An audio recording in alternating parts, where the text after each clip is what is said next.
Army Reserve soldiers often apply their civilian skills to accomplish their military mission. Adapting to mission requirements could even mean wearing civilian attire. Army Sergeant John Carkeet tells us how the 840th Transportation Battalion conducts one of these unique operations as it traverses the theater through air, land, and sea. A train conductor, a commercial truck driver, an information technology specialist. These and other members of the United States Army Reserve converged in the Middle East and used their civilian skills to help coordinate the military's complex mission of moving thousands of vehicles, military hardware, and other supplies throughout Central Command's area of operations. We have enough diversity within our group as far as backgrounds that we just melt real good. The command has made it very easy for us to try things that we haven't done before, and without having to worry about getting ourselves in trouble. You know, they know we're going to make mistakes, but that's how we're going to learn. Well, the Army Reserve actually plays a very important role. Both the 840th Transportation Battalion and the 595th Transportation Brigade are active duty elements, but they are augmented by about 80% reservists, which is a very unique situation for the Army today. What our team does here, we do both import and export of any cargo coming into this port that is going to or from theater. That is our actual mission.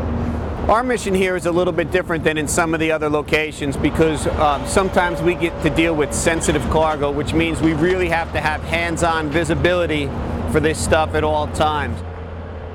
At this particular port, we are in charge of all the movement of military cargo that's directed to our location. Our main focus is to making sure all this cargo has its proper documentation, since we are the last persons to see this cargo. So it'll be an easy transition for this cargo to move via air to its final destination or via vessel back to the States. So when it arrives here on C-17s, we'll inventory it, mark the cargo, and start keeping an eye on it until it's loaded onto the convoys, sent down to the port, and sent out to sea. We move all kinds of vehicles. We got MRAPs, MATVs, wreckers, PLSs. We also have trailers like flatbeds and lowboys, as well as containers, tricons, quadcons, bicons, 20-footers and 40-footers. Since our unit took over, we roughly have moved 4,500 pieces of military cargo, as well as the loading and unloading of 60 different vessels. It used to take anywhere between 26 to 56 days to get permission to move cargo.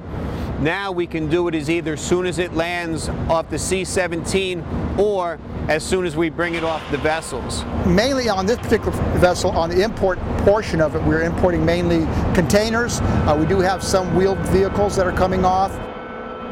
Being good stewards of the government's money has been very important to us. Underneath our new contract, we have found ways to reduce our costs by about 2/3 here, while at the same time increasing our input by about 50%, from 3,000 pieces to over 5,000 pieces for our group.